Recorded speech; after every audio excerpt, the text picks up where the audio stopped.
I worked part-time at Sears in Compton, and then I got that little notice like everybody got drafted, say, greeting. Hey, we're with Motoyoshi Moto Kubota, February 26, 2024. We're at Lomita City Hall being interviewed by George Wada. Moto, thank you very much for coming in today. We used to start off by asking, where were you born? I was born in Crystal City, Texas. It's a relocation camp, and I was born on September 9th. So it'd be 9/9/1945. Now, you're telling us earlier that you were born after the end of the war? Yeah, because the war, according to history, war ended with the signing in the latter part of August. I was born in September, so that makes me about 3 weeks after the war had ended. But the camp was still in function. This camp that I was born in is the last camp that was closed in 1948. So this was a Department of DOJ camp. This Right. is separated. They consider this one different than the 10 other camps that they sent Japanese Americans to. Yeah. And so why is it that your parents were sent to Texas, Crystal City? Well, because my mother was born in the United States, but my dad was born in Japan. When after the Red City in Long Beach, they moved to the stables in Santa Anita. From Santa Anita, my dad went to Tule Lake. My mom went to Jerome, Arkansas. Then later on, they met back at Crystal City. Crystal City was unique because it housed the Japanese Americans. It had the Italian Americans, the Japanese Americans, and also the Japanese that were in South America and the Caribbeans were also there. Also, this camp had this distinction of some of the German Americans were I guess prisoner of war exchange, and also the Japanese as well. What do you mean by the Japanese were for? There were Japanese that were sent back to Japan.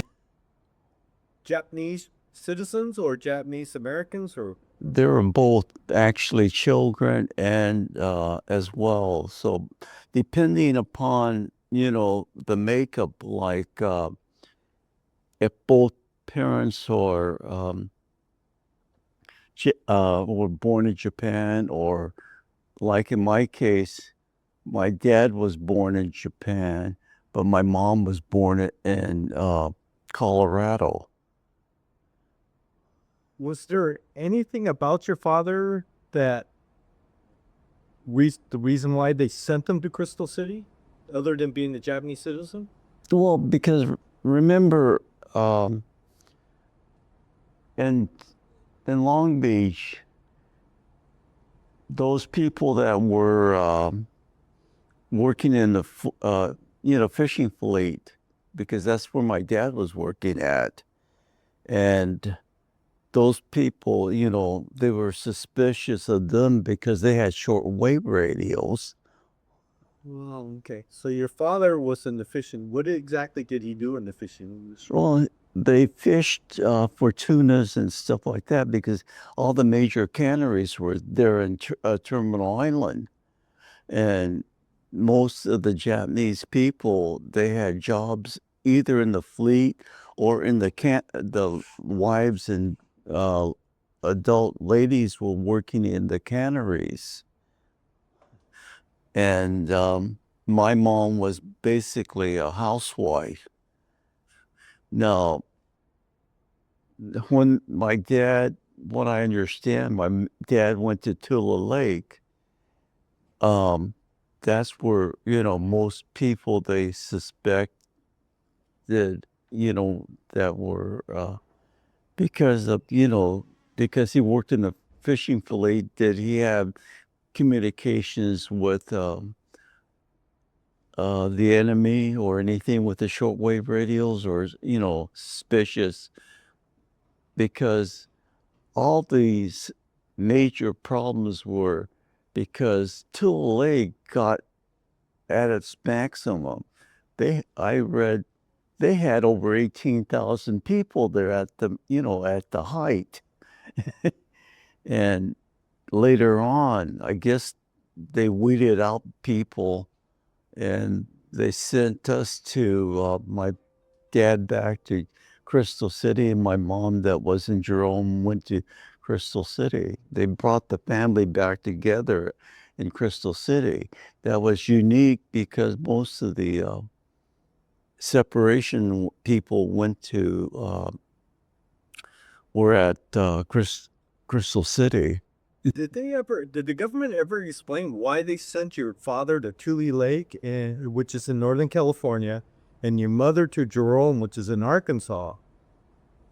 Well, because they figured, I think they did it was because of the, as a housewife, who are you going to, communicate with the enemy? And my dad, like I said, was working in the fishing fleet. And all suspicious people were sent to Tule Lake. Did your parents ever tell you how they met? They were met in Japan. They got married in Japan. Wait a minute, how did your mother get to Japan? She's born here. Well, because my grandfather on my mom's side was born in Japan, and he moved to the United States in what they called Hill Rose, Colorado, which is northeast of Denver. He had a farm there, and he raised sugar beets. Then later on, he moved back to Japan. And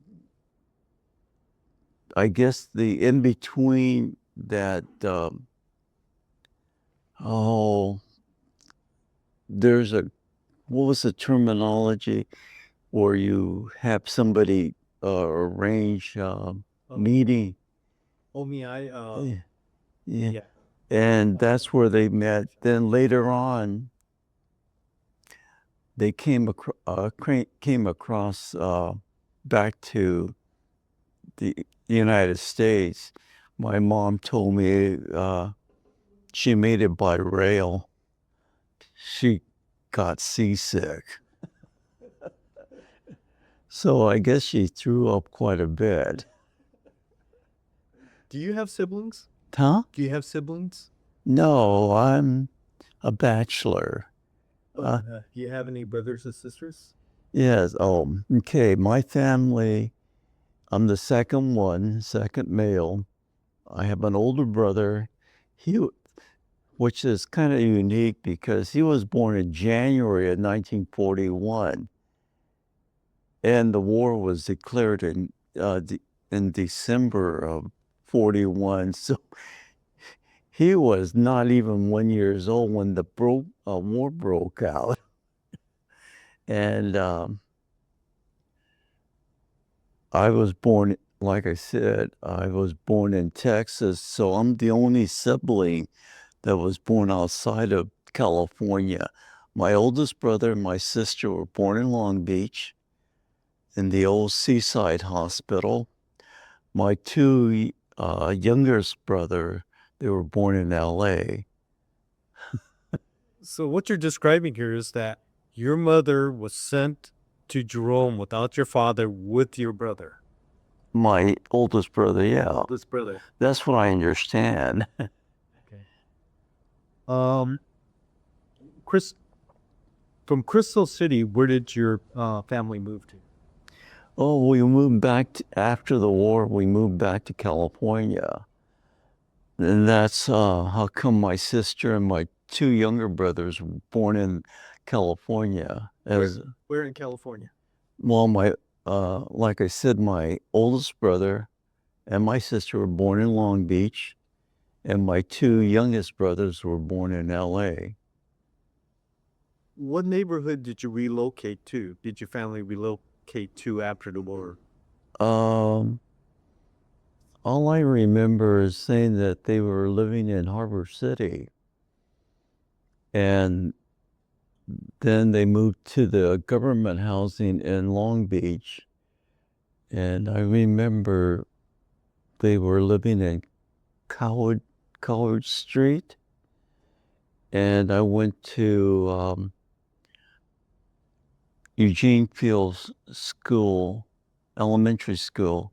That was on Seabright, which happens to be not too far from where the community center was. I remember helping my dad. They had a community center, you know, in they had that Terminal Island Freeway, small part. There was one there. Then they moved it to where the Japanese school was um, on Santa Fe Avenue. And then they moved, the Japanese school stayed there.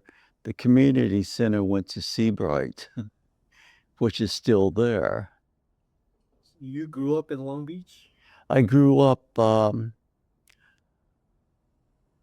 first, about first or second, up from kindergarten to about second grade, I think, because back in 53 or no, 52, I'm not too sure, but early 50s, because they were closing the government housing in our section, and we couldn't go to the other section that they were still having, which was north of the Pacific Coast Highway. They had government housing there, and we couldn't find a housing there. So my folks moved to Compton. They bought a house there, and that was about early 50s. So from 50s on, we lived in Compton, and I went to Henry Worth Longfellow School.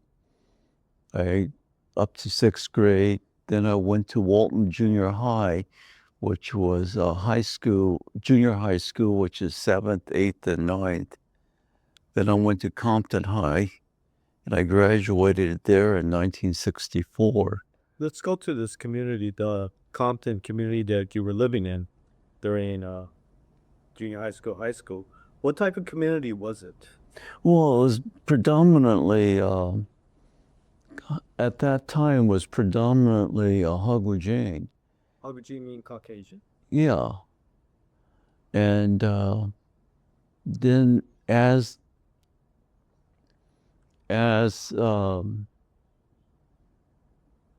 60s, late 50s approached, there were more and more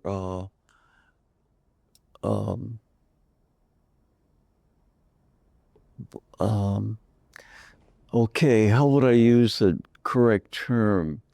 It became more and more Japanese, the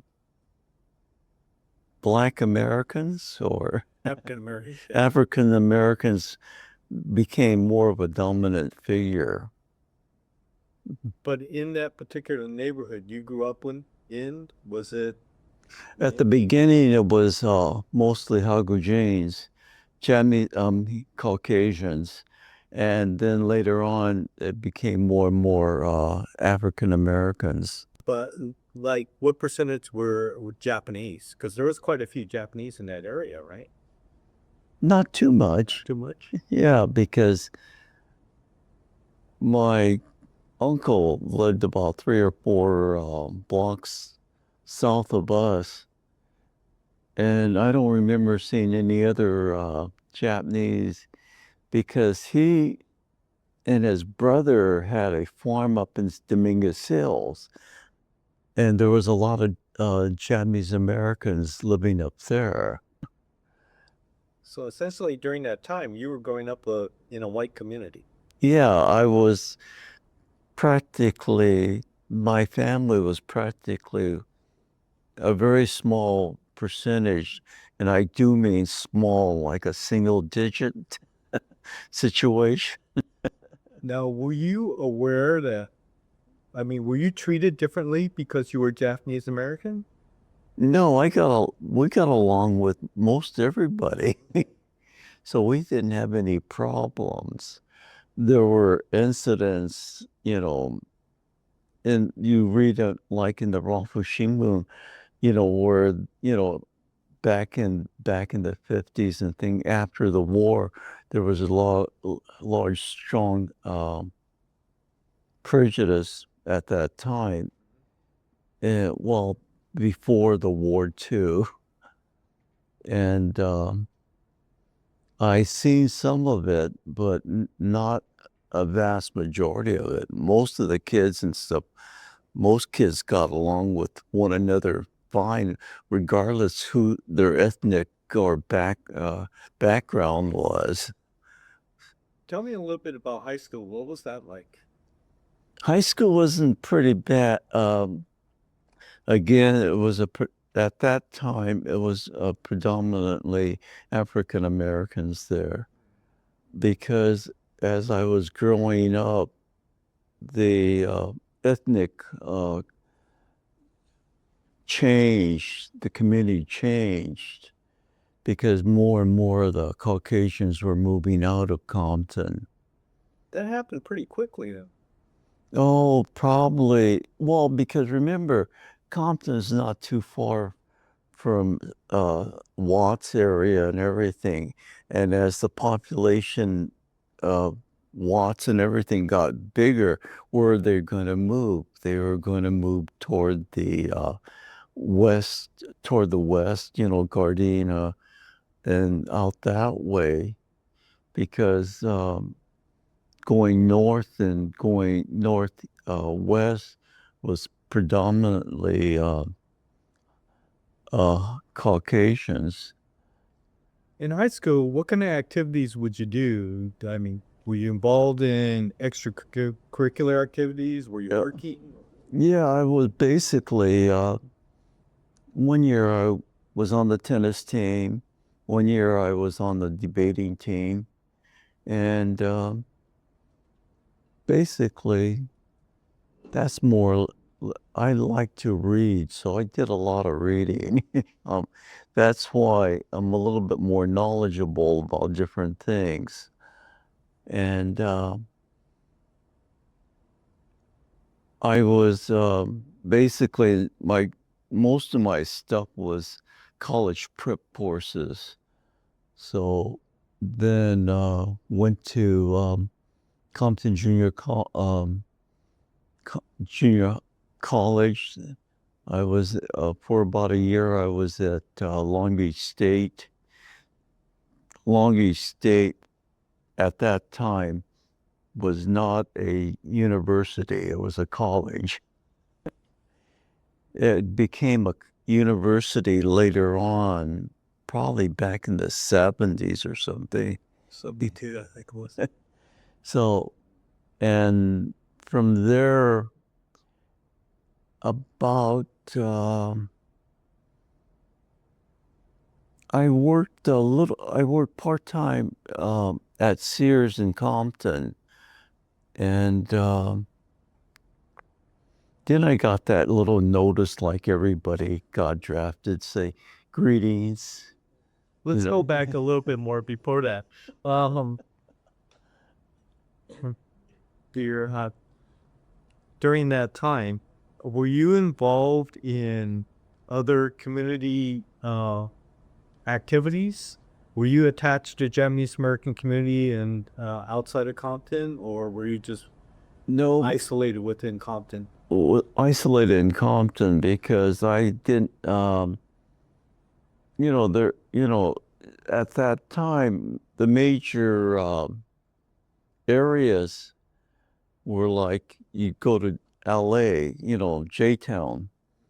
And then later on, there was a strong influence in the South Bay area because mostly, like, if you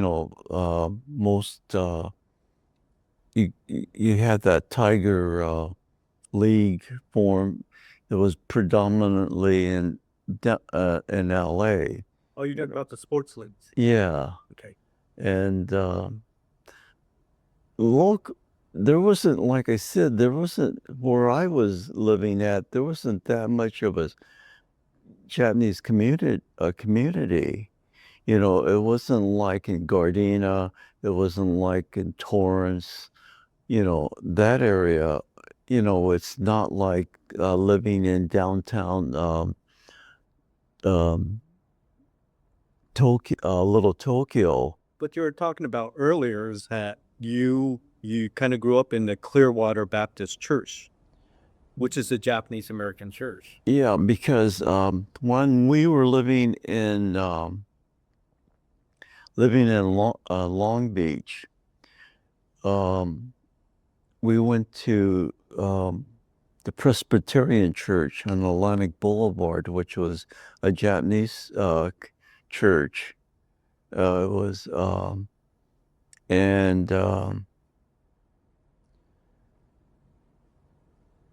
that that there then when we moved to Compton, we didn't know any Japanese church or anything like that until later on that my older brother got a friend that was in his parents were at him and his family went to Clearwater. So about uh, early 60s? No. Er, around the 50s, we started going to Clearwater. And at that time, again, that was in Paramount. We were in Compton, so we had to drive to Paramount. But even though you grew up in basically a white and African American community, you still had ties with the Japanese American community through the church. Well, not very much because we didn't I didn't participate too much in their activities. Some of my older brother did, like going to Mount Hermon, which is a Christian conference type. Japanese American Christian college. Yeah, Yeah. and also they had things like going to the skating rings and things like that. But I was too young or wasn't that interested in at that time. Let's talk about college a little bit. You said you went to Compton JC. What were your study? At that time, I felt a little bit more ambitious. My major was chemistry, of all things. And after I got done with the military, I tried to go back to school and work. But when I was in Vietnam, I was getting approaching to my end of my military career, whatever it was. Uh, I went to the post library. I knew where the post library was, and just out of curiosity, I just got a simple algebra book, and I let it open, and I seen a problem, and and it just stared straight back at me. I didn't know how to figure it out again. So when I went back to school, I majored as a business major. Let's go back a little bit. You got your draft notice. Mm-hmm. Did you talk to your parents about it? About you having to go into the army at that time? Well, they knew that I got it. I notified them and saying I have to report on such and such a date, and they're going to take me up to the inductive center. How did they react to that? Well, it wasn't. They weren't really. They were sort of kind of worried because at this time there were more and more incidents happening in Vietnam. So that means I would have to go to, I would probably might end up going there because when I was growing up in the early 50s, there were a couple times that I went with my parents to Union Station because of my relatives. They were going to the Korean War.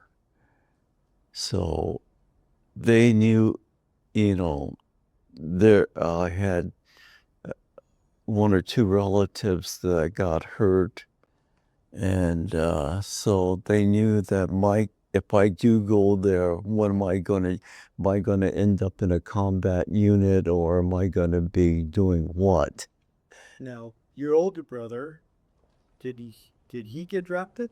He got drafted, and of all things, he got assigned to Okinawa.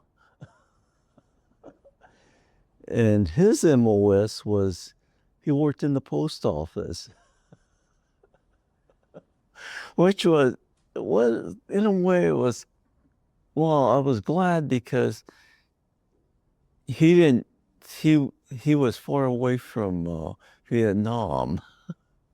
So I was very happy that, he didn't have to go to a combat area. He did tell me that one of the stops to go to Okinawa, they had to make a stop, and some of the people that were on board, they had to depart at off at Vietnam, and a couple times they said they were shot at the airplane, and they were glad they took off. Now, what year was it that you got your draft notice? I got my draft notice in '66. So it'd be probably either mid-year, because I got drafted. I had to report back. I had to report in September, which was either I had to report before my birthday or after my birthday. Okay, let's That let's take a break right here. Okay, we're with Motoyoshi Moto Kubota, February 26, 2024, Lomita City Hall. We're on session number 2. Moto, we left off.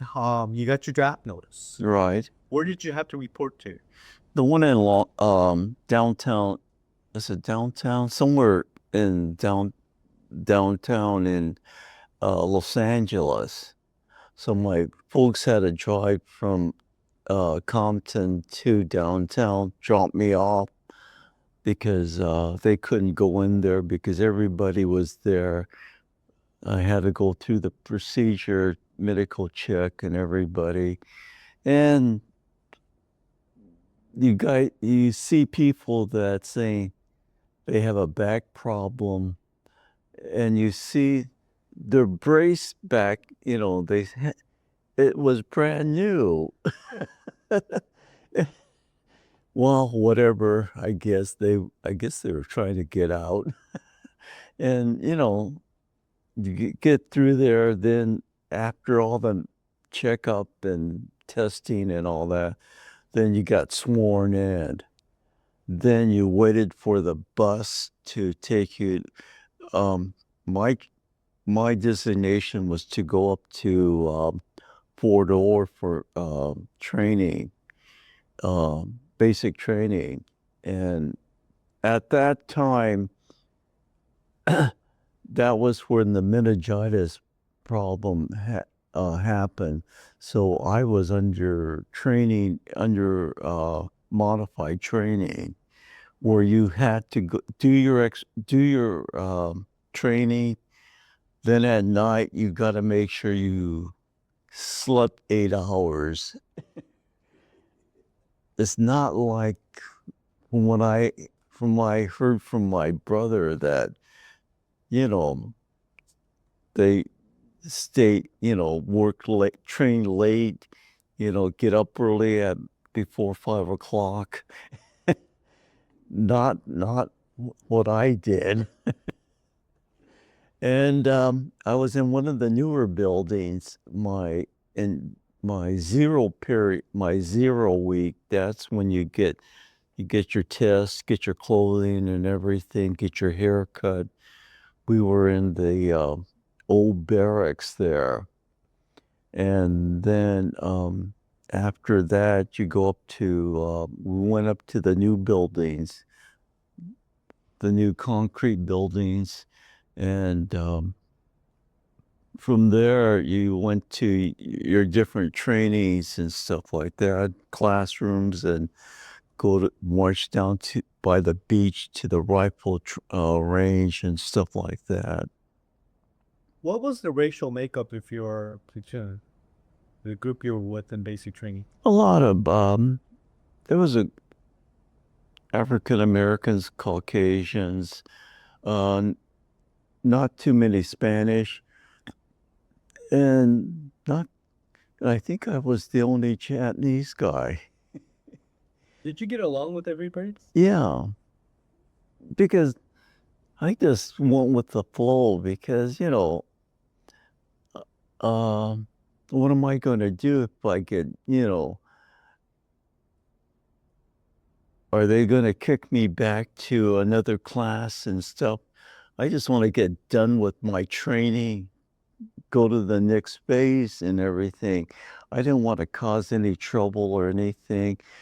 That's where I listened to, at that time, I was drafted and I listened to a sergeant and says, you know, doing if you sign up and become under the regular Army deal for instead of 2 years, you go 3 years, you could go get a training class. And I guess I was gullible,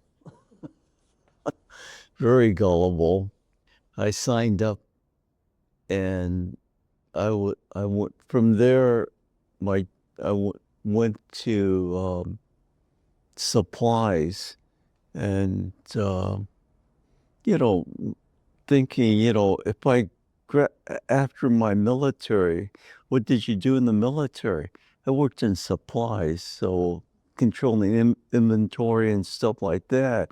I could get a job doing, working in supplies, or thing like a big manufacturing company or a company. Well, even with retail, you had to control inventory and things like that. So anyway, I went there, listened to him, and I got changed from US to an RA, regular Army.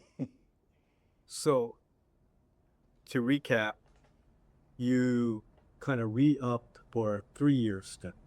Yeah, when I was in basic. Now, what does that mean other than doing another year? Do they say if you sign up for another year, we give you your choice of assignments, or what was the? Well, basically, I was going to go to a certain school, and support, and So they told you would go to this certain school and you yeah, signed up another year. yeah, Okay. because if you didn't, the army or the military, whoever makes that choice, they'll look over your test scores, where your strong points are, and says, would you be better off going to the artillery school, or yeah, you're so and so, we'll send you to the infantry school, infantry training, and things like that, or you have some kind of good with your hands, we'll send you to some kind of military repair, mechanical repair, or whatever. And I didn't want to take that chance because I didn't want to be selected to go to Fort Benning, Georgia, and become infantryman. Let's go back a little bit. Do you have one recollection of basic training that you'd like to share with us? Yeah,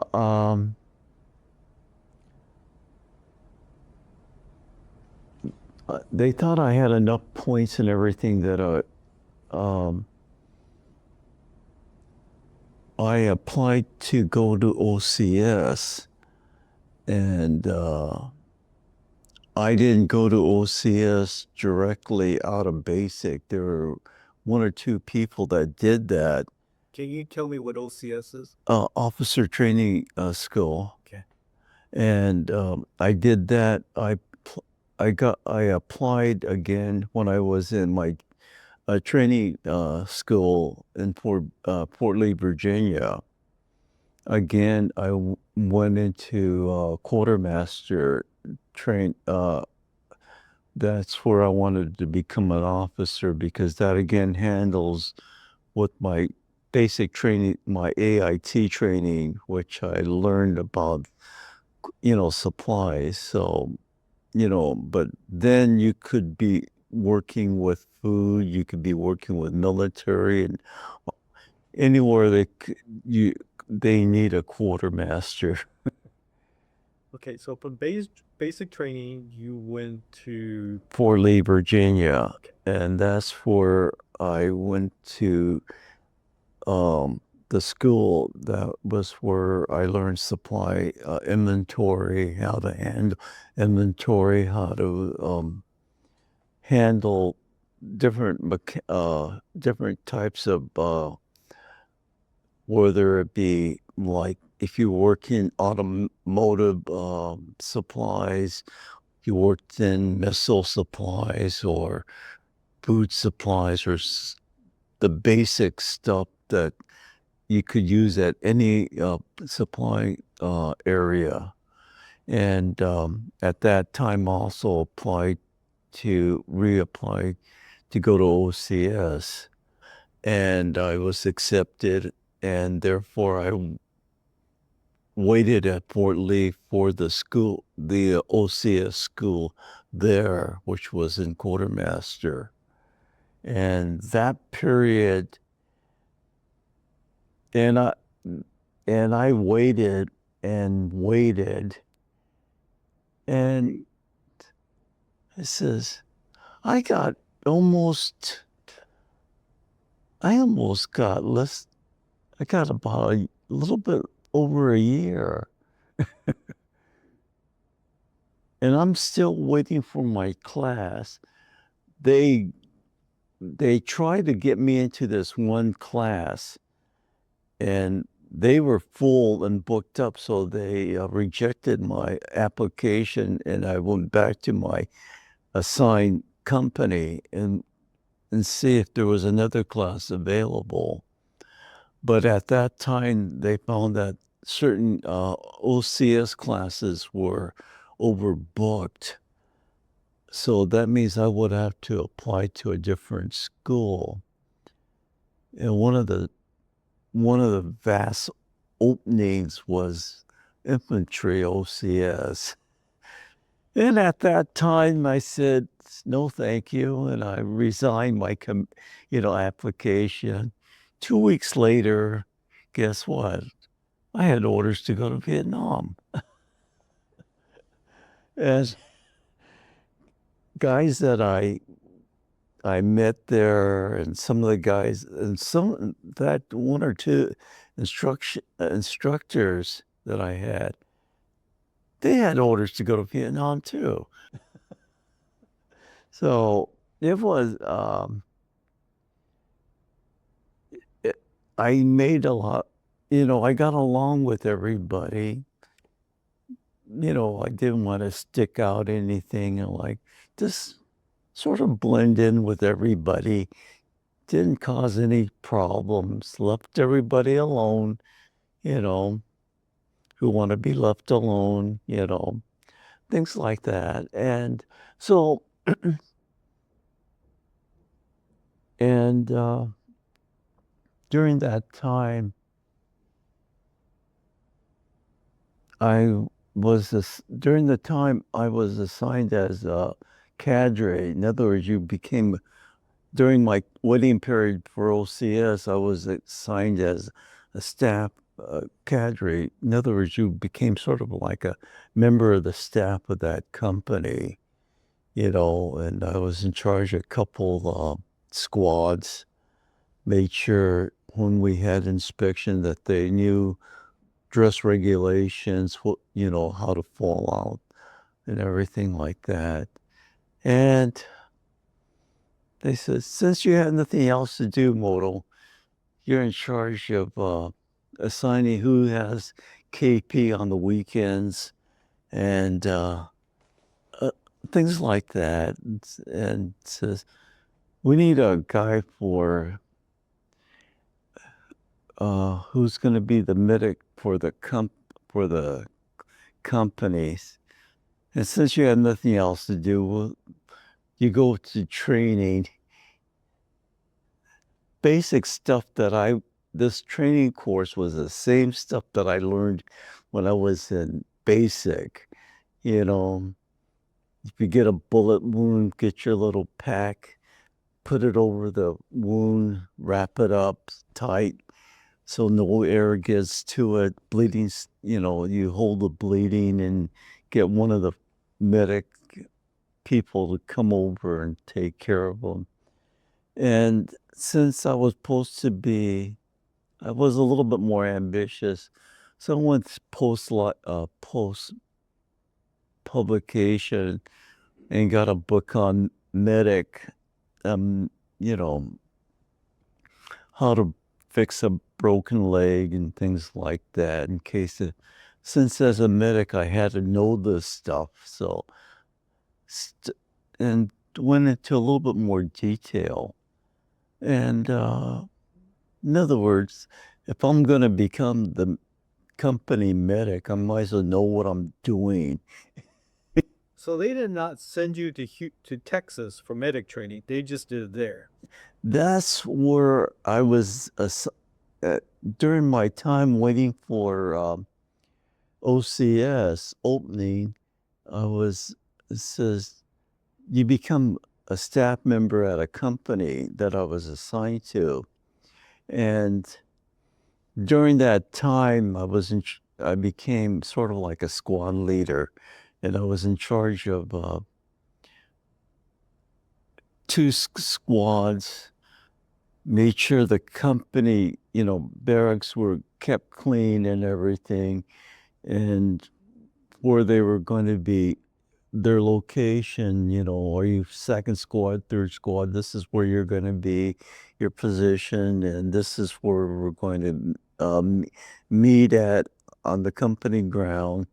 And, this is where you're going to formal meeting. And if we do exercise, we'll do it here, things like that. This is where that's over that building over there. That's where your mess hall is going to be. And also, this is if if you don't feel good, you tell me so I could uh, arrange some kind of transportation where you could go see the doctor. So tell me about where did you ship out to go to Vietnam? Oh, from there, okay, when I had my orders, this was near Christmas time.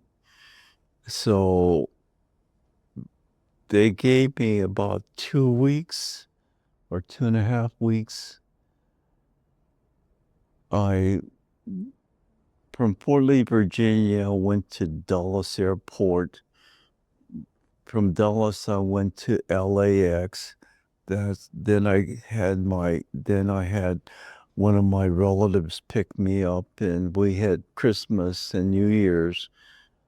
And then I got then from there got on an airplane. They had provided me with transportation air there to go to San Francisco. From there, I went to there's a camp there where you go there and they'll provide the transportation to go to the Travis Air Force Base to go on the plane. They chartered an airplane, so there was like 100 and some odd of us going to Vietnam. We stopped at Hawaii, and they made it quite clear you do not leave the terminal. If you do, you're considered AWOL, absent without leave. And they made sure, because if they do catch you, you're probably going to be going to Fort Missouri. There's a camp in Missouri. That's where the federal prison is. Now, the way the military treats you, any bad time, like you're had to go to the prison or stockade or anything like, that's considered bad time. That's attached to your time, so you make up that bad time. So if you were really bad and you had to spend 6 months or a year there, guess what? They just added to your time. It says instead of getting out in 69, you get out of 70. So guess what? We didn't want to get bad time. And you didn't want to do any bad time in Vietnam either. Also, it could happen in country too. Yeah, because they have stockades there too. You know, there are things like you're not supposed to do in Vietnam, like you're not supposed to smoke marijuana, take heroin, and things like that, or steal, or cause damage, things like that. So, like I said, you just sort of go with the flow, blend in, stay out of trouble. If you get in trouble, you don't want to get into trouble, because there's bad time. There's that possibility of getting bad time, because they'll court martial you, and depending upon what the punishment is, they just might put you under um, house, or sort of like confined to company area, and or if it's really bad, they'll take you to the stockade, and the stockade is considered bad time, and you don't want to do that. Tell me about landing in Vietnam. Okay, when I went through from from Hawaii, we went to Clark Air Force Base in the Philippines. we had to get refuel. Then from there, we made that short hop to Long Bend. That's where the big base is. And from there, they look at your record and things like that, and they'll say, you know, this is where you're going to go. And I ended up going to 69 Signal Battalion. I was going to go work in the motor pool. And which was, I guess, from Long Bend to Nhut Air Force Base, that's 2 bases integrated. There's the civilian, that's where the civilian airport is, and then you had the military airport. That's where the United States Air Force Base was.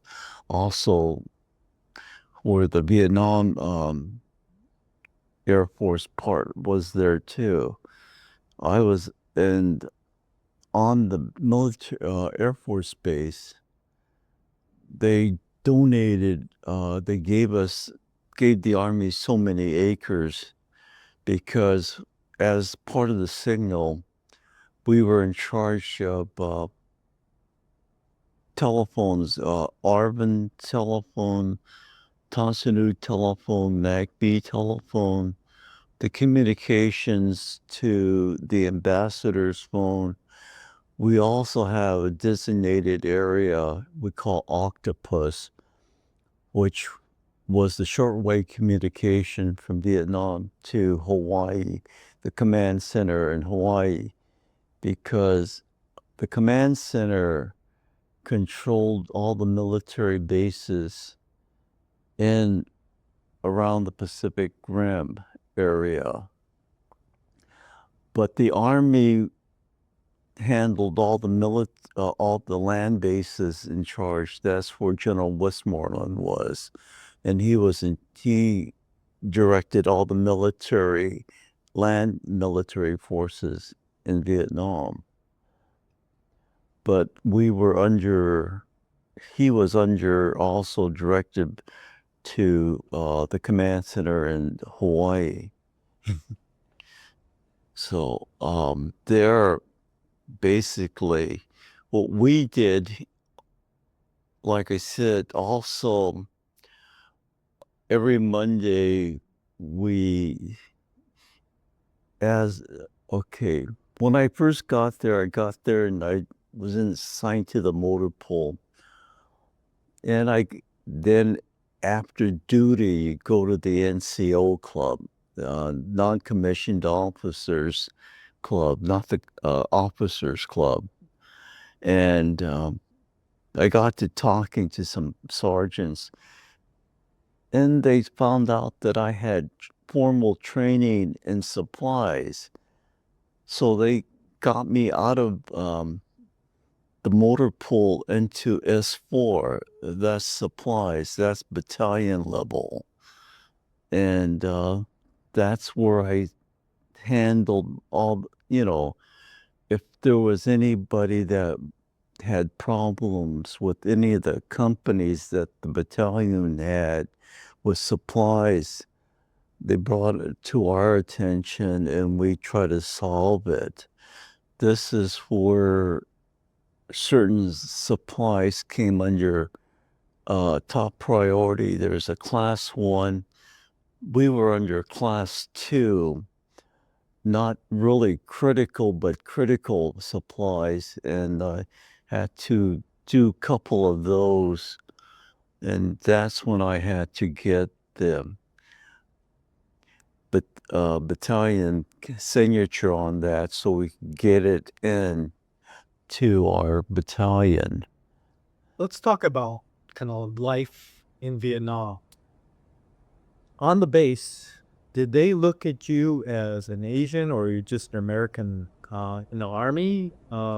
Was there any confusion about your ethnicity or citizenship? No, because I was wearing my Army uniform. Now, I was on an Air Force base. So once I left my compound, I was on an Air Force. Once I stepped across that little imaginary line, I was on an Air Force base. And they left me alone because I was wearing military clothing, my military rank and everything. And so I went to their PX. I could have gone to their Air Force, not NCO club or their supply. And they also had a big attachment. They had this where you could buy buy things, not military things, like like stereo equipments, suits. That's where I picked up 2 suits, silk suit and a shark skin suit. Soon as I got home, after about a month, I couldn't wear it because I outgrew it. Well, that's what happens when your mom starts cooking stuff again, stuff that they didn't have at the mess hall. Let's go back a little bit. Would you interact with the Vietnamese people at all while you were there? There wasn't, no, not too much. Only time I had to interact was like, there were certain people inside the compound. There were the secretaries and stuff like that, but the vast majority, no. What? How long were you in Vietnam?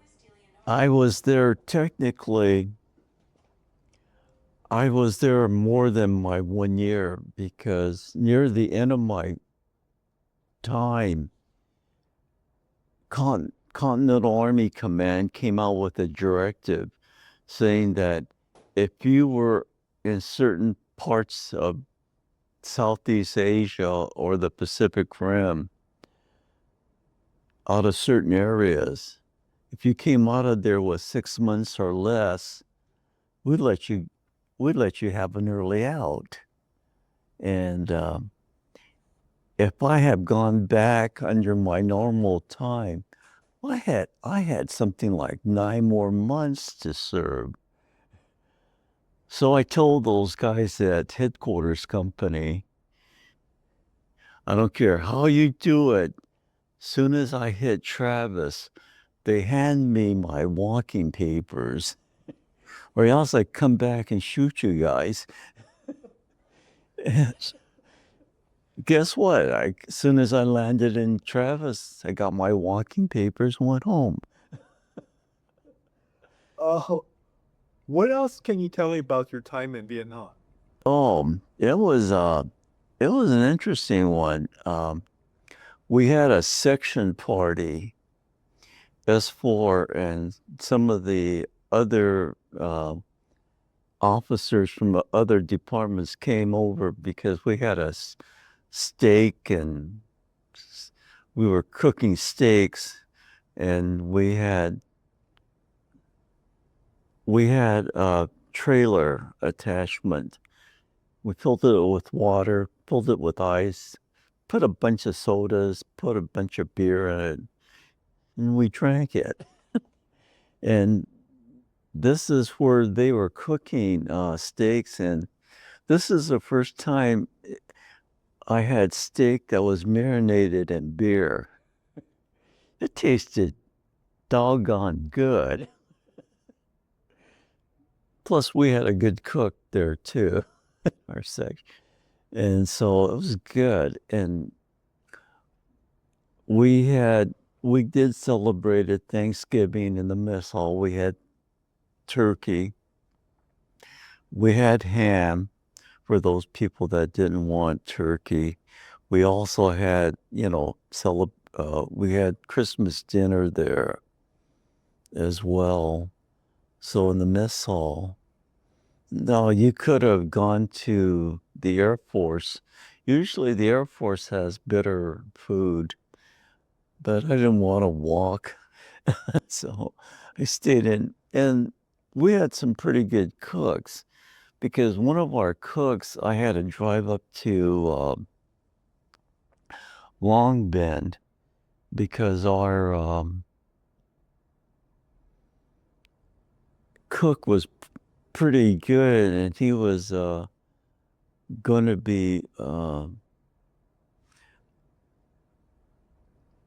he was nominated to be maybe cook for the brigade commander, his personal cook, and I had to drive him all the way up there. So we had a pretty good cook. You'd be surprised that the Army and all the military people, they get good quality food, but somehow, depending upon who's cooking it, it could taste bad. I was fortunate my food was satisfactory. During the rest of your time in Vietnam, you were in supply. Yeah. And And then you got your notice, you come home after 15 months? yeah, because I would have gone out in December, but like I said, I wanted to get early out, so I would either got out in January, February, March, April, May. Either I got out in April or May, because that would be less than 6 months. Of what year? 69. Were you there during TET? I got there 3 weeks before Tet. That was my welcome to Vietnam. You know that Robin Williams movie. That's another thing. When I was at home, I was a civilian by that time when that movie came out, and I was in the theater, and I was the only one laughing at certain jokes because I understand what they were laughing at. And a couple people looked at me and says, "You wouldn't understand." And because you weren't there. So, you know, and it was, and like I said, there are times when, oh, it was an enjoyable movie. Let's take a break there. And Okay, we're with Motoyoshi Moto Kubota, February 26, 2024, Lomita City Hall. We're on session number 3. Moto, you said you wanted to go back and talk about a couple of incidences during your tour in Vietnam. yeah, like I said earlier, my welcome to Vietnam was about 3 weeks after I landed in Vietnam. I was assigned to my duty station, which was 69 Signal Battalion, which was located on the Air Force Base, Tan Son Nhut Air Force Base, which is outside of Saigon. And during that time, during Tet Offensive of that year, this is when all hell broke out throughout the country. This is where they planned a bunch of attacks on different military bases. And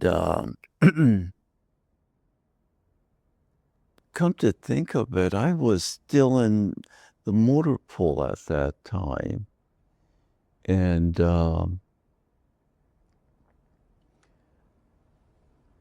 we there was when we had that alert, there was a guy that was what we call short time. he was to be leaving a very short time. But I couldn't understand. I guess when you are on your attack, everybody does what they were automatically assigned. Because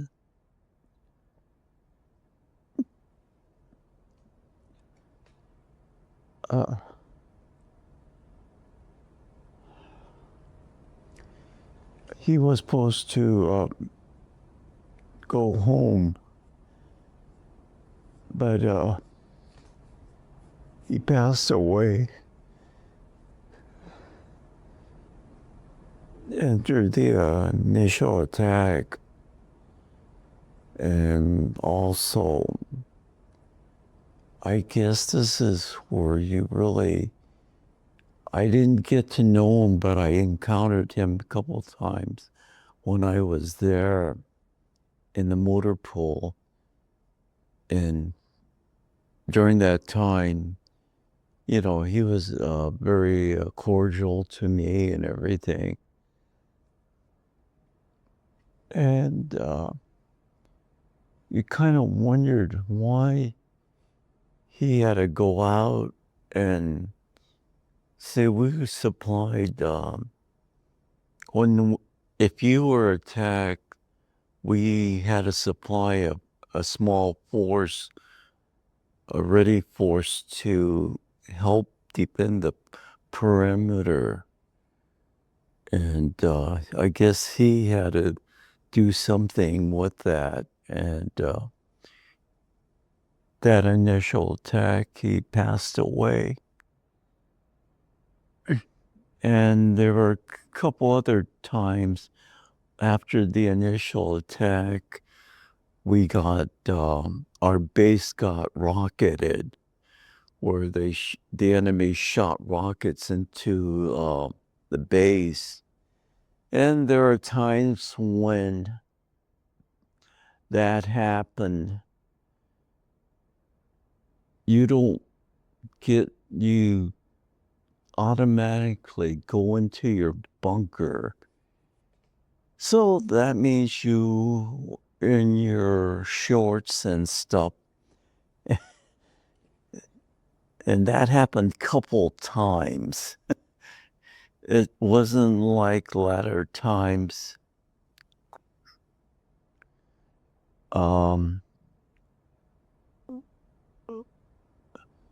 Like when we first got the initial attack, I was rudely awake. I was in the motor pool in my bunk. I was sleeping. And some guy try to wake me up early in the morning. And I do mean early in the morning, like 2 or 3 in the morning. And says, what the hell's going on? This guy was in his fatigues, had his helmet on, had his rifle, and says, oh, we're attacked. And they're attacking the front gate. My area where I was bunking was something like 400 yards away from the main gate.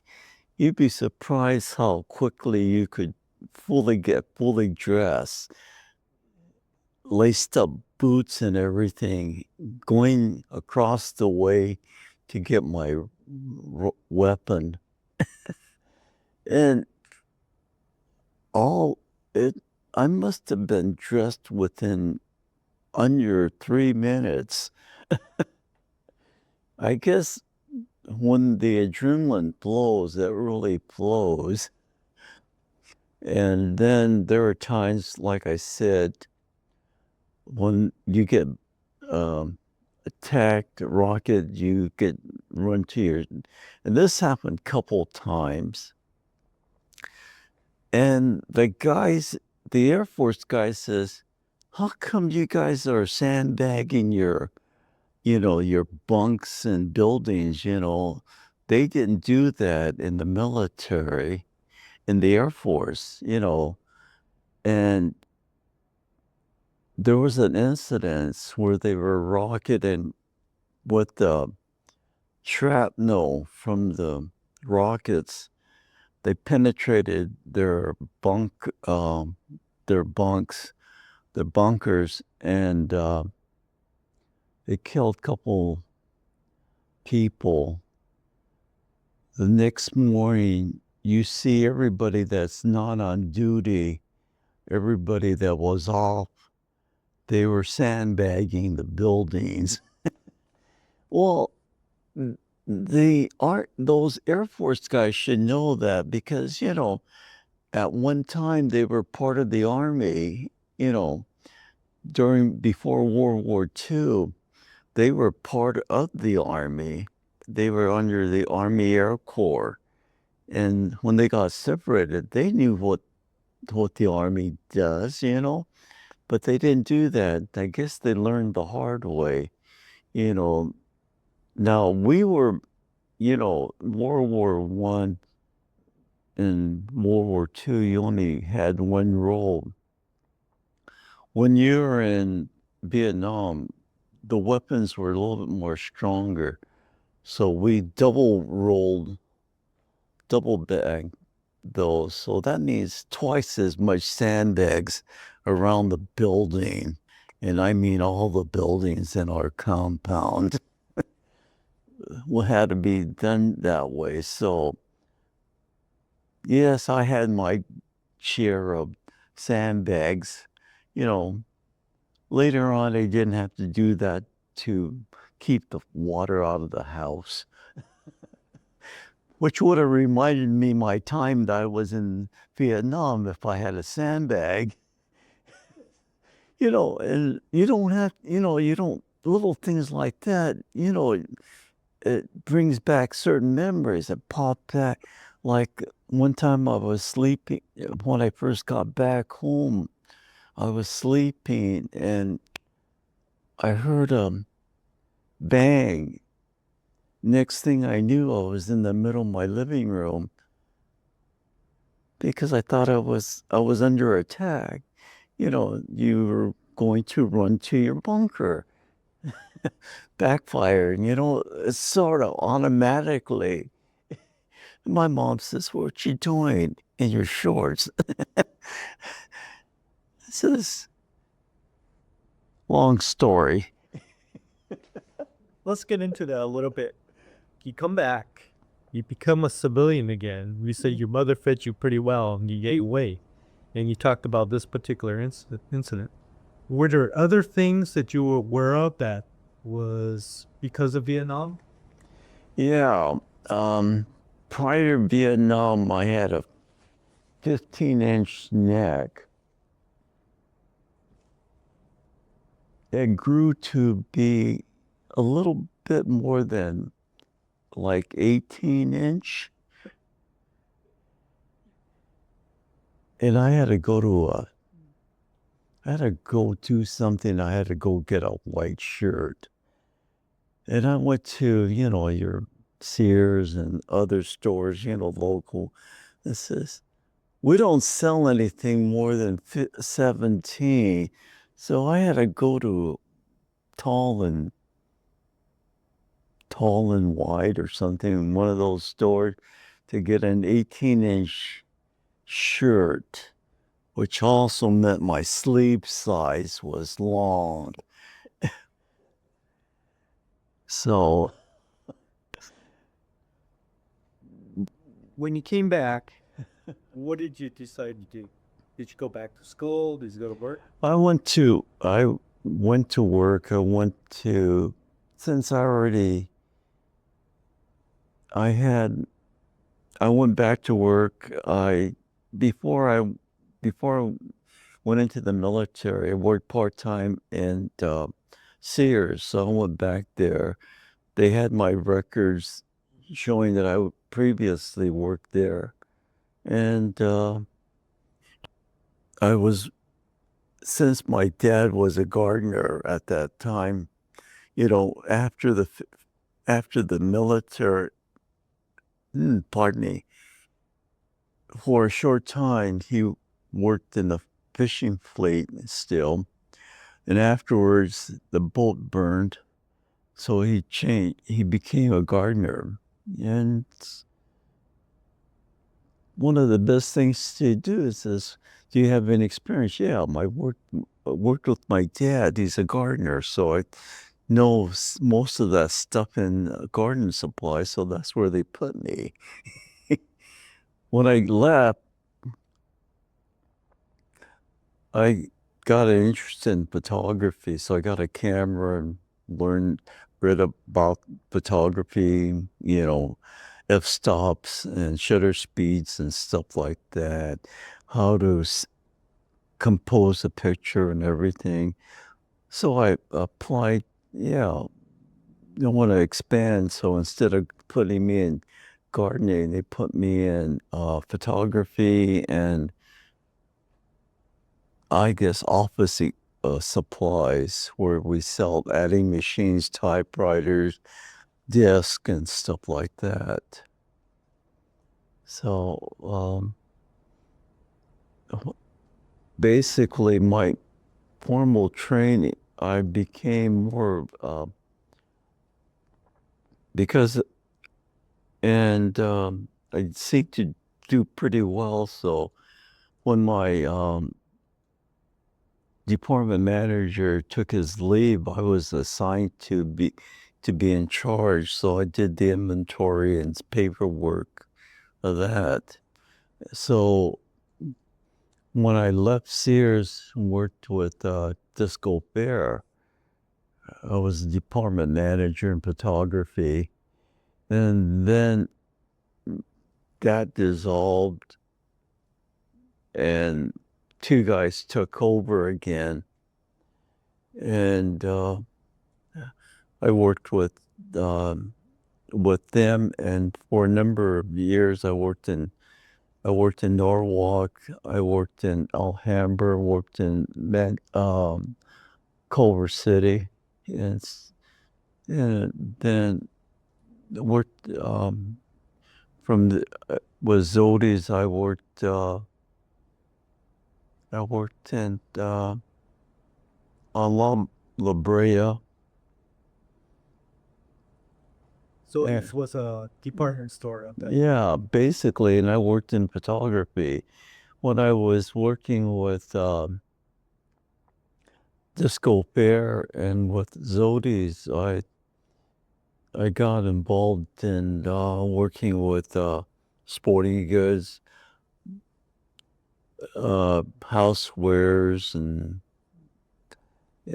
lotions, which is like cosmetics supplies, baby supplies, and all your aspirins, pills, and stuff like that. And I also worked at that time, I also, for some strange reason, since I was a little technically trained, so they put, I had until they got a regular department manager for um, jewelry. I was there in jewelry for a short time too. And I had to go library and read about jewelry. Tell me about your adjustment back to civilian life. There are other issues that you were conscious of that you were having difficulties with, or was it fairly easy for that transition? My transition period wasn't that bad because since I guess I was more adaptable to different situations, my transition period wasn't that bad. And I wanted,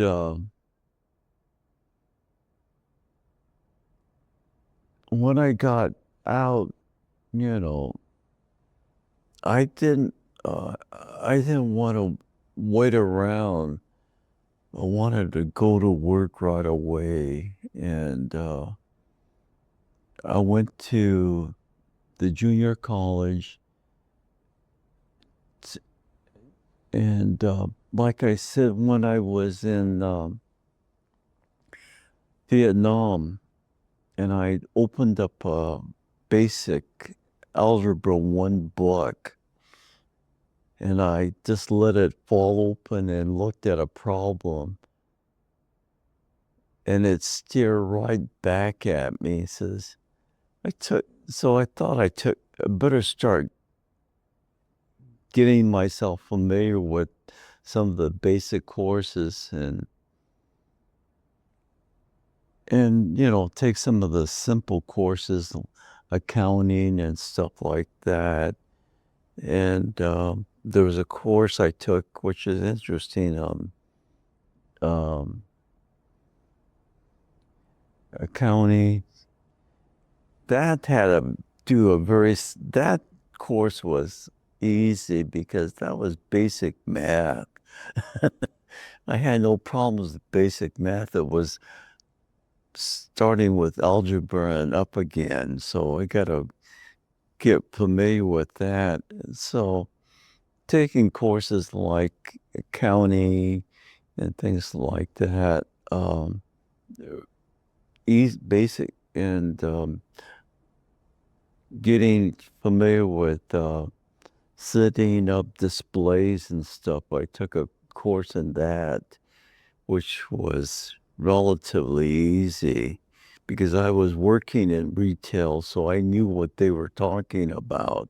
So it was I had a relatively easy transition period.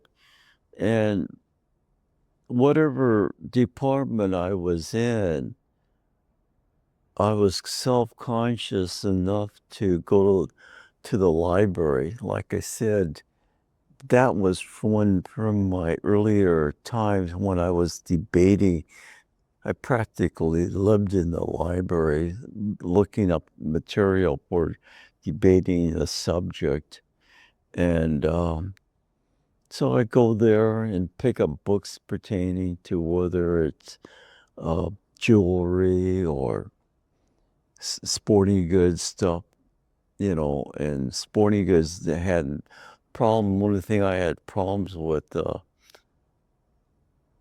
if I had to sell a bike, what do I have, how to put it together. So I got a basic book on bicycles. All the other stuff was easy because I was familiar with fishing and stuff like that. Baseball, I did that when I was in elementary school playing with baseball, kickball, dodgeball, and all that other stuff. Let's go into your post-military career. Have you been able to take advantage of veterans benefits at all? I took a couple years. I took advantage of the educational grant, but I didn't finish up. I didn't take fully advantage of that. I decided I didn't complete my education courses. Like I said, I was a chemistry major beginning, and then I went to business and I changed my business courses and started taking business classes and stuff like that. But I never finished my degree.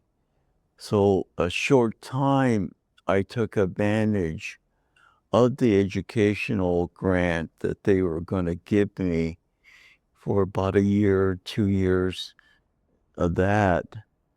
But then when I was in between jobs, retail jobs, I got involved with the Veterans Administration because that's where they were going to offer me free medical and stuff like that. Well, not exactly free because I had to still pay for my pills. And but that came in handy because later on I found out I had I had a heart problem. I was in between jobs, and I was still working under the old system, HMOs, and I had to pay. And since I didn't, I had to pay full uh, medications. I had to pay full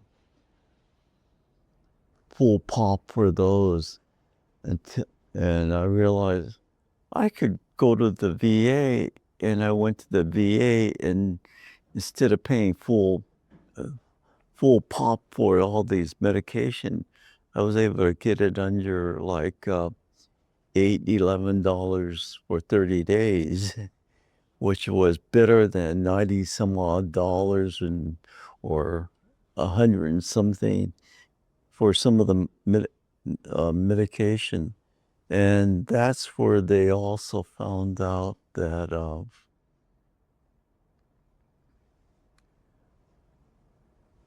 I had, under HMOs, I had to pay a partial payment for some of the stuff because I had to go get a couple angioplastic operations, and I had to pay so much for that. When I went to the VA, I didn't have to pay for that. And that's when they found out that I had a leaky valve. And I was with the VA in Long Beach, and all major operations like heart medic operations and stuff like that had to go to the VA in Westwood. There, I went there and I had an open heart surgery, which I didn't have to pay for, which I found out was quite an expensive operation. So there's a scar from about a little bit below my throat all the way to above just below my base. And they opened me up and they said, well, we got you open, Moto. We're going to give you a bypass too. So we're going to give you a 2-for-1 operation. Sis, I didn't know about the second part until they decided to do that for me. So, and it was, it was, it was, it was an expensive stuff. So, and I had to take a bunch of medication for it and stuff like that. Now, my leaky valve came back. I have an affiliated, my irregular heartbeat came back. So they're treating me with medications. I think if it gets bad, really bad, they're going to have to cap it. Have you had any effects of Agent Orange? I think partly because I get a, a monthly VA check from them, because I think I'm under that, because during that time it was quite prevalent. They did it quite extensively because, like I said, this was back in '68. So all that, everybody was affected. Are you involved in any veterans organizations, VFW, anything like that? Nothing right now, nothing right now.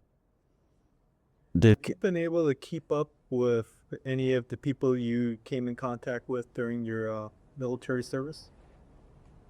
no, it, I sort of didn't keep up with it, you know, this as time went on. they moved or I didn't continue corresponding with them. There's this one guy I stayed with after I left the military.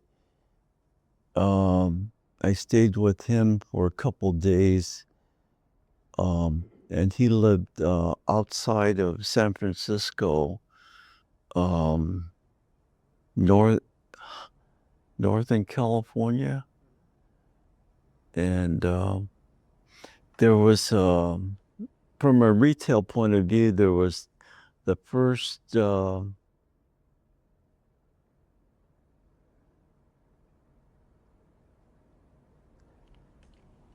I forgot the term for it since I'm out of retail quite a while. It's a gigantic complex where a bunch of stores are. There's a term for it. That was the first one built in California, which was in Northern California. Kind of like a mall, Yeah, shopping mall. shopping mall. That was the first one that they had. See what happens after you don't use all those terms? You forget it. Have you ever been to the Vietnam Mall in Washington, D.C.?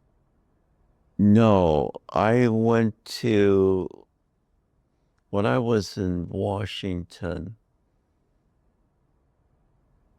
they had a tour bus. I went to see the Washington Monument, went by it, Jefferson Monument, the Lincoln Monument, the Capitol building, went inside of it. The rotunda built section, there's a certain area. If you're in one place and somebody else was in another area and they spoke, you could hear what they said. And when I was there, I seen Kennedy's grave with the white picket fence. And my last trip there in 68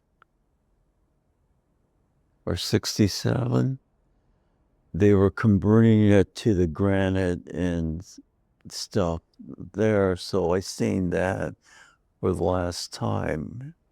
And they were doing that, and I seen pictures of it when they completed it.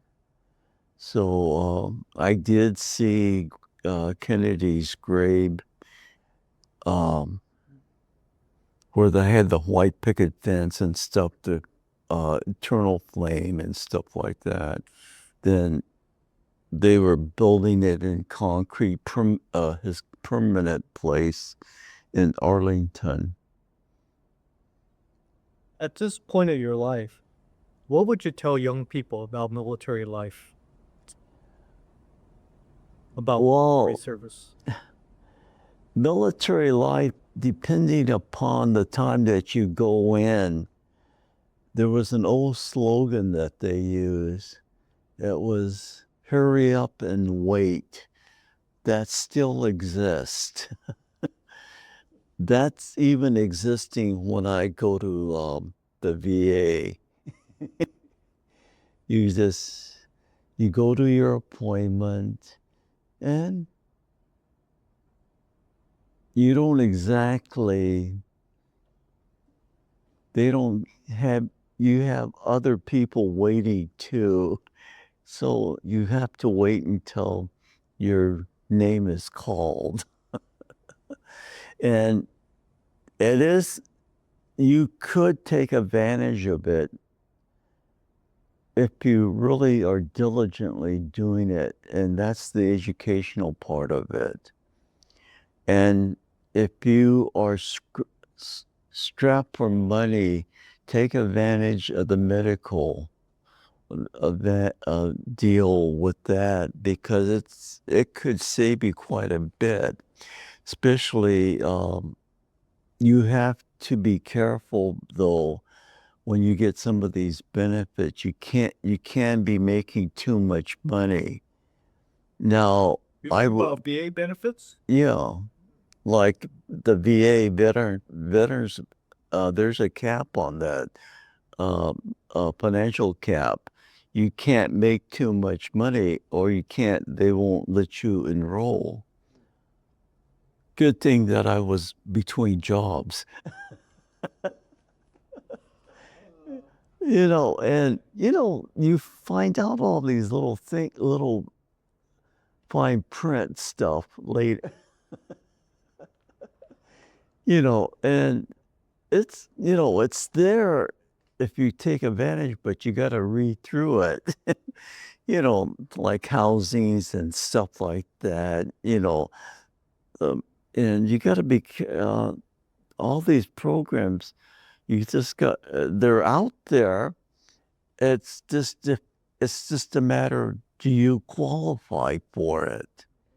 And some of these things do have a financial cap. You can't, if you're working, you can't make it so much because you can't get into the medical, like the VA medical deal, if you make too much money. Because I encountered somebody and we were talking about it, and he said he was a veteran, and he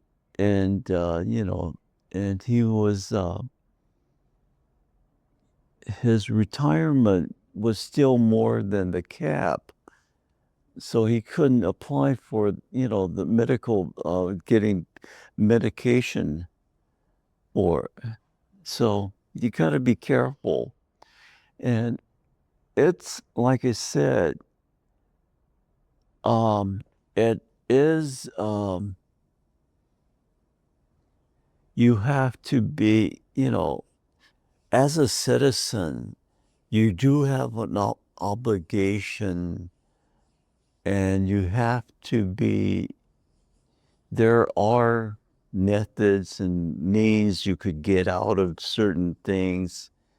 Like I'm not very proud, but not to be under the military. I could have got out if I get it earlier, and I could have, enlisted as, instead of being active service, I could have gone into the National Guards and served my 6 years that way instead of being put on active duty. Whether, in my case, I was drafted for 2 years, and I listened to that sergeant, and I became regular Army. And, there's, ways, and I wasn't too happy with President Clinton, and he went to Canada and went to Europe, get educated in England, you know, things like that.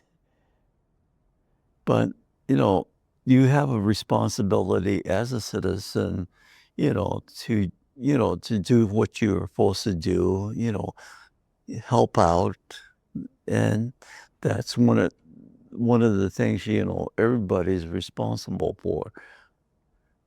If you don't do it, then you're being sort of like being a parasite. You're taking advantage of it, and you're taking advantage for all those who did serve.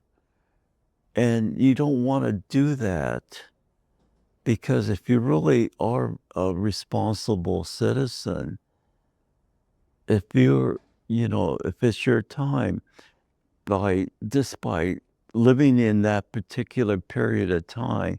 My time was when we were affected by Vietnam, which came under the Seattle Treaty, which is the Southeast Asia Treaty, which was which was similar to NATO, the North Atlantic Treaty. This was the Southeast Asia, which was the sister treaty between the two. And again, being our responsibility as the nation, being the sort of like the police force, you know, that happens to be as a nation that, you took your responsibility, because England prior to the United States, it was England's responsibility, because the sunset never settled on the English Empire, because they were globally, and they handled all the military problems and AIDS and stuff like that. It's now after World War II, we were still had the strongest economy and everything. We had the manpower, we had the machinery and everything, except at times we weren't exactly wise in some cases. Like I realized that at times we were taking advantage of. If we were going to help defend NATO nations, why weren't they supplying more military personnels?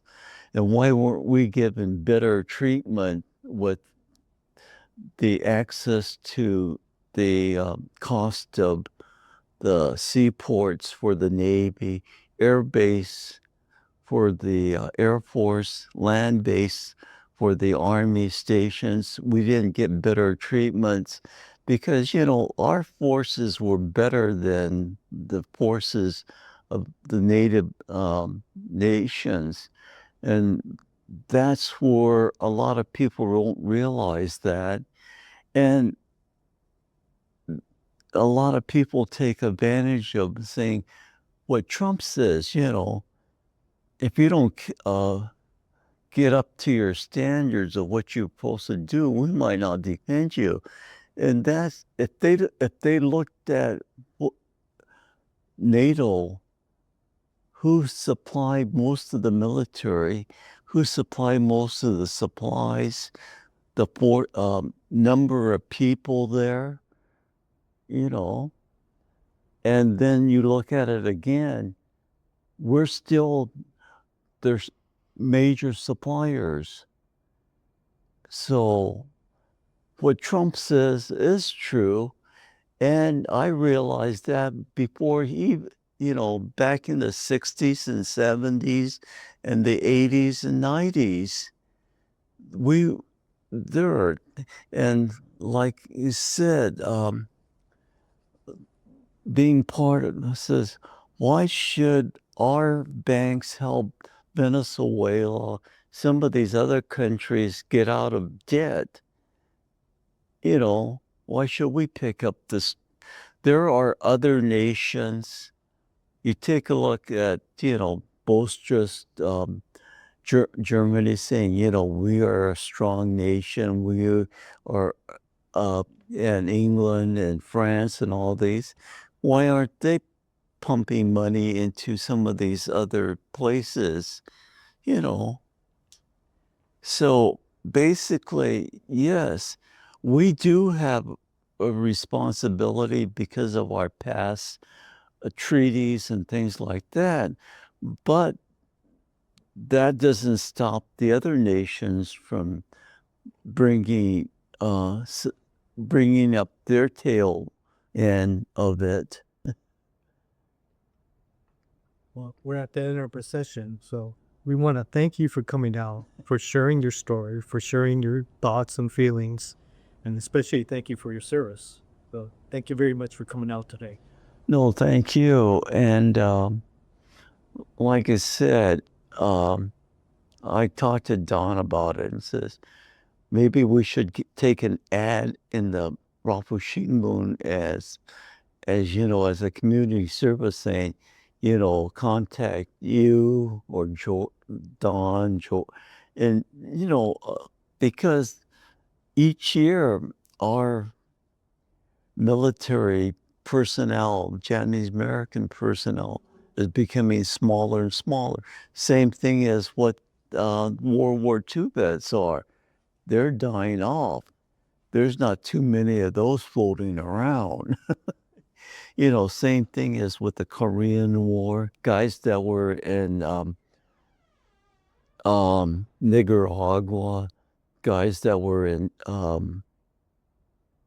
that little incident that we had in the Caribbeans where the that education facility, they had us there, and then you had guys at Desert Storm, and that their population, you're looking at over 20 years ago with those guys.